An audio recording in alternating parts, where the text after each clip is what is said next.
I remember the jeepneys. Everybody calls them jitneys, but in post-war Manila, they were jeepneys. They were almost all jeeps, not trucks.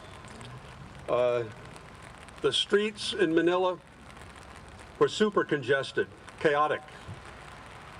No apparent semblance of order. But most of all, I remember about the Filipinos, their resilience in pulling their lives back together again in a city that was almost completely destroyed during the liberation. Many of you know the story of that. If you don't know it, it's easy to find out, or if you invite me back next year, I'll tell you about it. I don't have time today.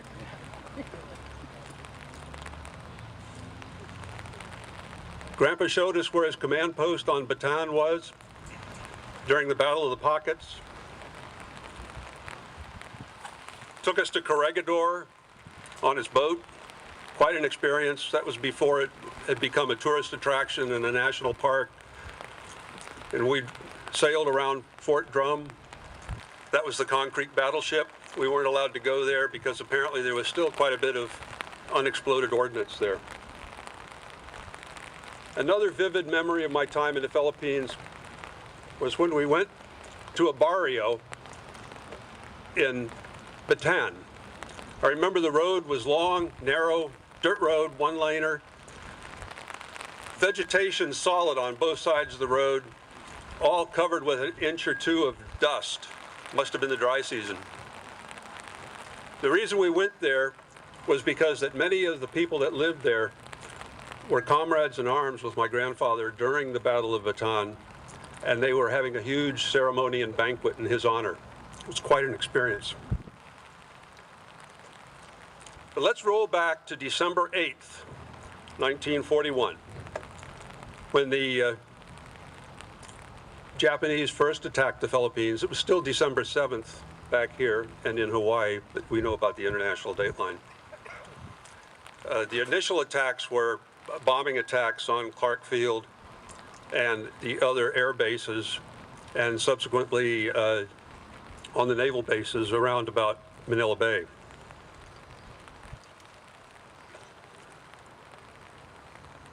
The Allied forces composition on December 8th were as follows. Total strength about 120,000. The Philippine Division, which was a U.S. Army division, comprised principally of 3 regiments: the 31st Infantry, manned by Americans, the 43rd Infantry, Philippine Scouts, and the 26th Cavalry, Philippine Scouts. 2 field artillery regiments, Philippine Scouts, and 2 tank battalions, the little tiny tanks that they had at the beginning of the war, U.S. Army. That was a U.S. Army division.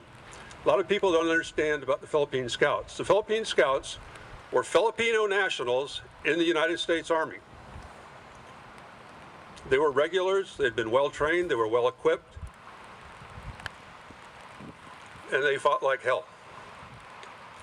Then we had the Philippine Army, which was a reserve force. It wasn't established until August of 1937. And the first 2 or 3 years were spent just building bases so that they could do training and everything. It wasn't really manned.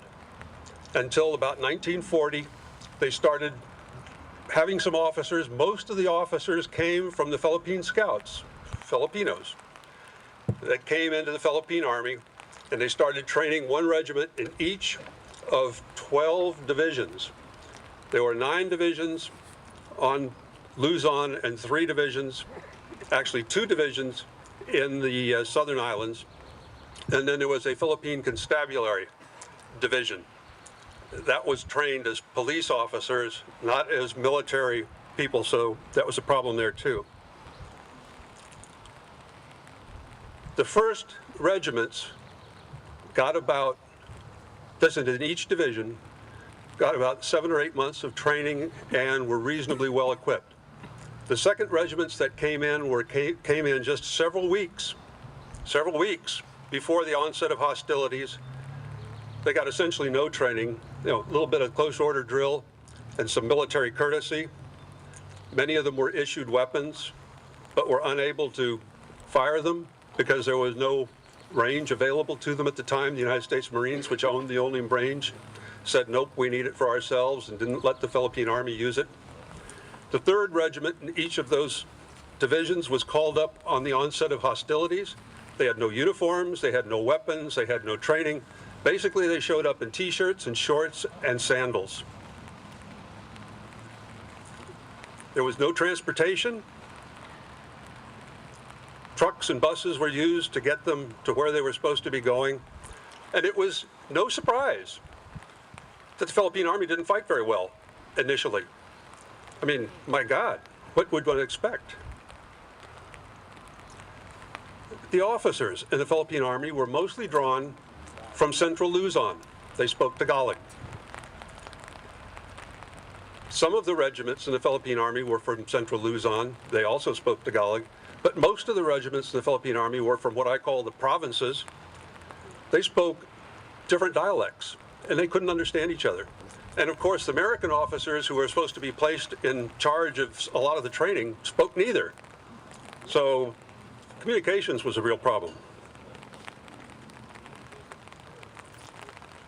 Those Philippine scout officers turned out to be instrumental in making things happen. They rose very rapidly in seniority. And over just a period of 2 or 3 years, some of them became generals at the beginning of the war. We also had the Far East Air Force, United States Army. We know that was destroyed on the first days of the war, so it was really a non-player. And we had the U.S. Asiatic Fleet, which was stationed in Manila at that time. They'd moved there from Shanghai. And it was of very little value. The fleet actually withdrew before the end of December, leaving just a few motor torpedo boats, of which we know with the evacuation of MacArthur, and some submarines. And the only thing the submarines did of any consequence was that they evacuated President Quezon, I believe, of the Philippines, and some of his staff, and some of the bullion from the Philippine Treasury. But as far as combat operations were concerned, there was very little there. Okay, the Japanese forces. Oh, incidentally, the Japanese estimated the Allied forces defending Luzon to be approximately 40 to 50,000 people, less than half of what it was. The Japanese forces basically comprised the 14th Japanese Army. 16th and 48th Divisions were part of that, as well as 600 aircraft and all of their supporting people. Total strength was about 60,000. The U.S. estimate of the Japanese strength was 120,000. So we know already that the Japanese underestimated the Allied strength, and the Allies overestimated the Japanese strength. That had some implication on the way the battles were fought, and I'm not going to go into that. It's really detailed. But although numerically inferior, the Japanese were far superior in terms of fighting ability because they were well trained, they were well equipped, and they actually had a lot of combat experience. Largely combat veterans. They even had a mechanized battalion, unheard of, other than what the Germans had in Europe. Unfortunately for the Japanese, though, their mechanized battalion was a bicycle battalion, and it was very susceptible to taking lots of casualties, because as they'd be riding down the roads on their bicycles, they weren't in a combat-ready environment, and they could be ambushed and really badly wiped out. And that's basically what happened to their mechanized battalion. Okay, the race to the Columpet bridges. The design was that we were going to defend the northern landings on the beaches. Due to the fact that our people were not well trained, they weren't equipped, and they had no transportation, how are we going to get them up to Lingayen Gulf to defend against the beaches? The only unit that actually was in contact with the Japanese on the northern Luzon side for about the first 4 or 5 days of battle was the 26th Cavalry, Philippine Scouts. Yes, they were cavalry. They had horses and mules, and that's how they got there, and they fought well. The rest of the Philippine Army, which was supposed to be setting up defenses there, were really slow to get in position because there was no transportation. The design was to establish a defensive position until the Japanese approached it, and then to evacuate the defensive position without any contact, no combat, to the next line back a day later. And because this is what actually happened, and there weren't any fighting up on the beaches to speak of, the Southern Luzon Force, which was in constant contact with the Japanese that landed at Legazpi and at Lamon Bay, had to withdraw, had to break off contact, withdraw, so that they could go around and through Manila and over the Calumpit bridges and into Bataan before this Northern Luzon Force collapsed and allowed them to be cut off. Interestingly, my grandfather was in charge of in command of the South Luzon Force at the time. He said at one time there, they had a group of 200 retired Philippine scouts commandeered a bunch of taxi cabs in Manila and drove down and got on the battle line, and he said they were quite good. In fact, they held up a Japanese attack on their own. These retired guys. I won't go into all of what happened on Bataan. We've heard that story a number of times. But let me just say that upon arrival there, they only had rations for 40,000 people that were supposed to last for 6 months. There were 11,000 U.S. personnel, 69,000 Philippine military personnel, and over 26,000 Philippine civilians and refugees that had to be fed. Okay? MacArthur immediately placed everybody on half rations, which is 2,000 calories a day. The most combat troops should have 3,500 to 4,000 calories a day just to do what they have the energy to do what they need to do, to say nothing about nutrition. The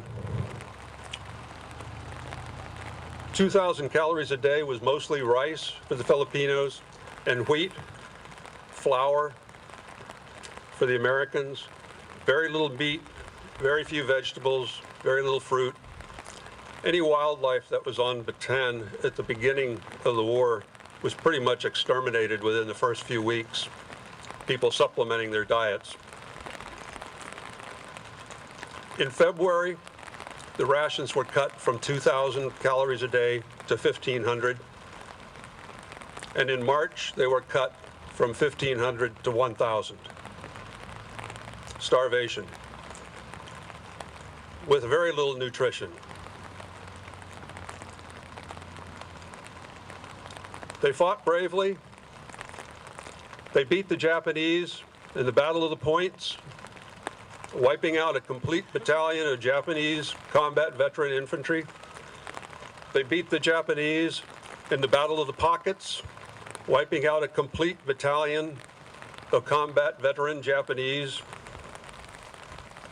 These were all Filipino people doing the fighting. Okay, mostly Philippine Army with Philippine scouts helping out.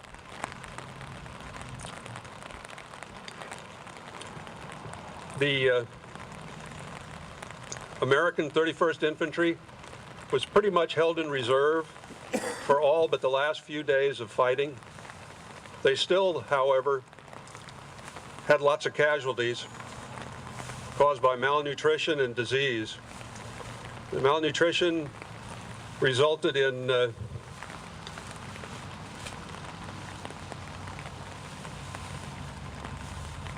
dysentery. My grandfather had dysentery, has had to be evacuated to one of the hospitals for about 5 days due to acute dysentery on a stretcher, just at the end of the Battle of the Pockets.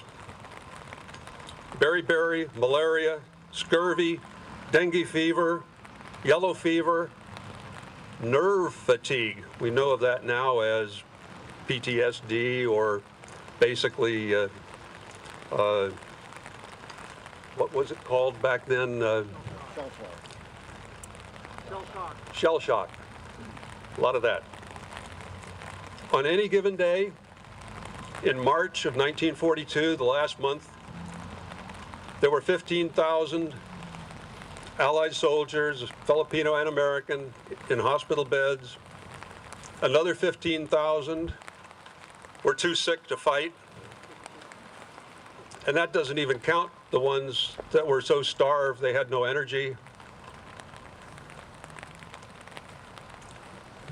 They couldn't fight physically. They may not have been sick, but they just didn't have the physical stamina. Starving, weak, and demoralized. Okay, as we all know, the end came in the first week in April. Death March, some horrors there I'm not going to relate. We're pretty familiar with them.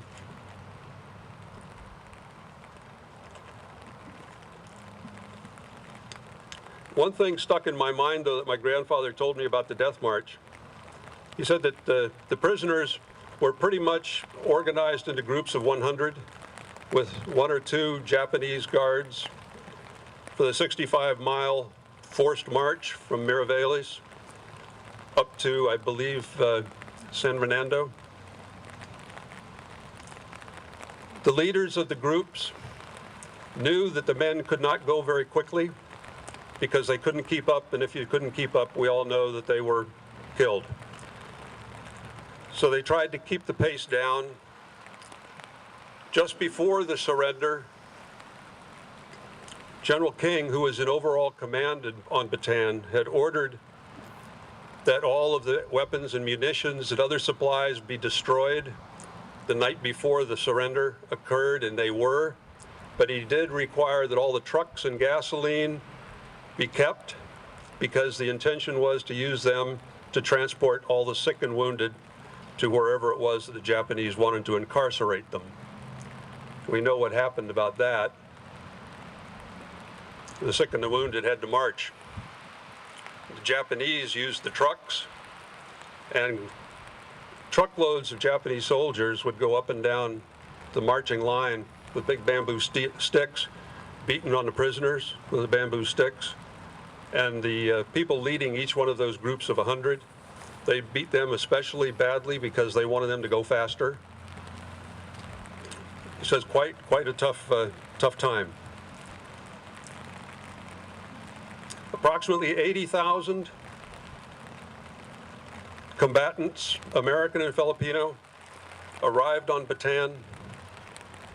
Roughly 72,000 were taken prisoner. 54,000 made it to Camp O'Donnell. 18,000 didn't make it to Camp O'Donnell. Fortunately, it's estimated that almost 9,000, or half of those 18,000, escaped during the march, and roughly 9,000 died during the march.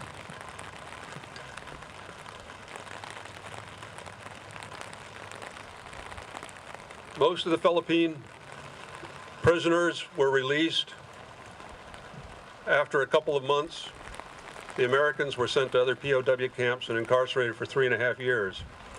But Camp O'Donnell was no bed of roses either. After the Death March, my grandfather said that between 500 and 1,000 of the prisoners, mostly Filipinos, died every day they were at Camp O'Donnell, from their diseases and from starvation, poor sanitation, and neglect. That picture on your program, I believe, was taken in Formosa. My grandfather said senior U.S. officers were taken to Formosa and were there for about a year. He said during that time they were systematically starved. In that picture, most of them look reasonably healthy, reasonably being a relative term. Some of them died during that time, and the camp commandant, Japanese camp commandant, said that the reason why he was starving them was because he didn't have enough guards to guard them, and he didn't want them to have enough energy to enable them to escape. I mean, that was public knowledge. That was what was going on. He was eventually liberated in Manchuria by Russian paratroopers. Kind of interesting. Now, I've skipped about half of the hour that I was going to talk because of the weather. Thank you very much, Ed, for keeping me pretty much out of it with my little papers here. The ink is starting to run. In conclusion, President Roosevelt wrote to General Wainwright on the eve of his surrender on Corregidor on the 6th of May, 1942, quote, "In every camp and on every naval vessel, soldiers, sailors, and Marines are inspired by the gallant struggle of their comrades in the Philippines. You and your devoted followers have become the living symbols of our war aims and the guarantee of victory," unquote. I hope I have put the sacrifices and heroism of the defenders of Bataan into their proper perspective. I have a number of press clippings that my mother saved from the war. I didn't bring them today. Not much mention of the Filipinos. Rather, it was all about MacArthur, Wainwright, and the other Americans, so it's easy to see how the misconception of who fought was generated. Most people in this country think the defense of the Philippines and Bataan was fought principally by Americans, and it was not. It was fought principally by Filipinos, very courageously, in fact. In the context of global war in early 1942, the Philippines did not possess great strategic significance.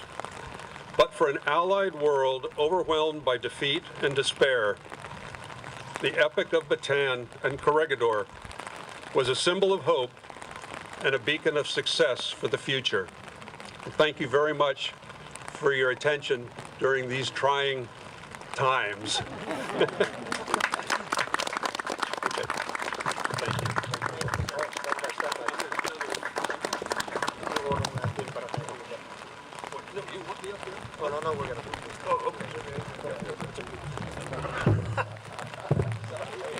Spot there. We're just advancing here, not retreat.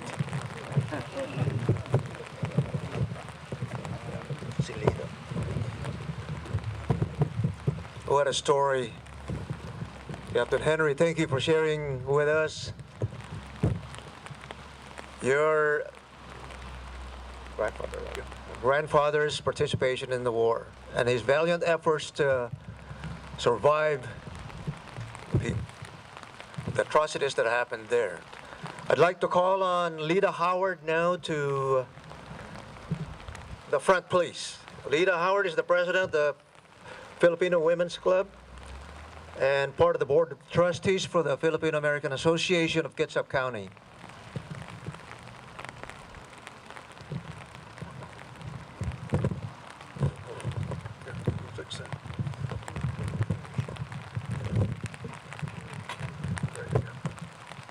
Magandang umaga po.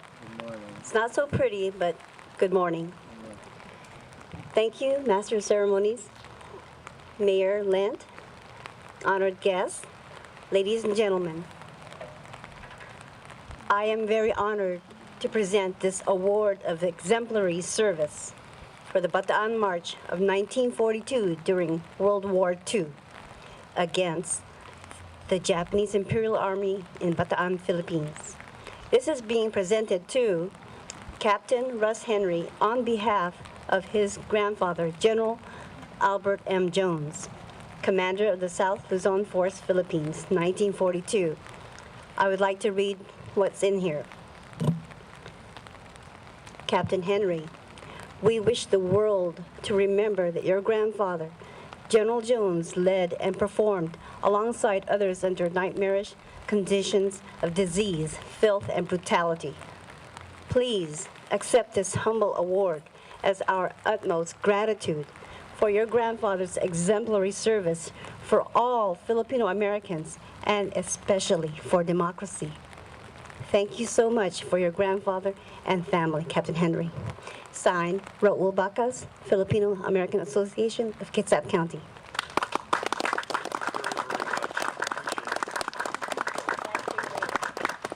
Thank you.